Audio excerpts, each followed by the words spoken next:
The map was not just written in blood, it was bound by it. The moment Lena Carter's fingers brushed the brittle parchment, a searing cold shot up her arm. The symbols, etched in a forgotten tongue, writhed like dying insects before settling into a new, horrifying phrase: "He who wakes Lazarus shall drown in gold and weep in fire." A frantic knock shattered the silence. She barely had time to hide the map before her door splintered open. A man stood there, his eyes a mirror of her dead mentors, a knife glinting in his hand. It was Gabriel Moreau. "You shouldn't have opened that box," he snarled, his voice tight with panic. But he wasn't there for her. He was there for the map, to steal it before they could. "The Ordo Sanguinis," he hissed, yanking her into the shadow-cloaked alley as black-robed figures flooded her apartment. The Brotherhood had guarded the Lazarus vault for centuries, slaughtering all who sought it. They had killed his father. Now, they were coming for them. As they fled across the Parisian rooftops, Lena's hand brushed against Gabriel's wrist. A spark, a jolt of shared memory, a vision of her mentor, Father Moreau, whispering his final secret with his dying breath. Gabriel jerked away, his face a mask of pain. "Don't." Their escape was a blur of leaping gaps and a desperate dive onto a speeding train. In the rattling silence of a freight car, Gabriel finally explained. The map wasn't a guide to treasure, it was a warning. The vault didn't hold gold. It held the cursed remains of Lazarus himself, and the unimaginable power, and price, of his resurrection. Their journey led them deep beneath the streets of Istanbul, into catacombs known as the City of Bones. The walls were not made of stone, but of skeletons, their bony fingers forever clutching rusted coins. "They paid in flesh," Gabriel muttered, his voice echoing in the oppressive silence.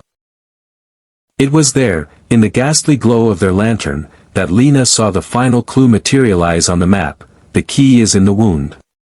Without hesitation, Gabriel drew his knife and sliced his palm.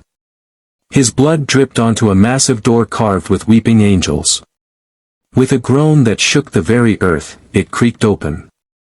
Inside, seated on a throne of fused bone and gold, was Lazarus. His form was mummified, desiccated, but his hollow eyes swiveled, tracking their every move. The Brotherhood's ambush was swift and brutal. A shot rang out. Gabriel cried out, stumbling back as a dark stain bloomed across his chest. Then Lazarus spoke, his voice not a sound but a cold presence slithering into their minds. "The balance must be restored. A life for a life. Choose. His, or the curse's end." Lena knelt beside Gabriel, his blood warm on her hands, seeping into the ancient, hungry stones. The curse demanded a sacrifice, one soul to rest, one to rise. She thought of her ruined career, her quest for redemption, the forbidden love for his father she had buried. She looked at Gabriel, the man who was his father's ghost and yet entirely his own. She made her choice. Leaning down, she kissed his lips, a final, desperate act. "Take me instead." Darkness surged forward, cold and absolute, swallowing her whole. Silence. Sunlight. The cry of gulls.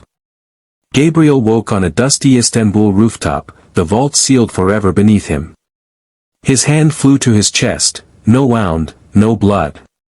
Only the lingering memory of her kiss. In his pocket, he found Lena's locket. It was no longer cold silver but warm, pulsing with a soft, golden light. And then, a whisper curled on the wind, a voice both familiar and ancient, that seemed to come from the locket itself and from deep within his soul. "Find me. Would you risk becoming the monster to save the one you love?"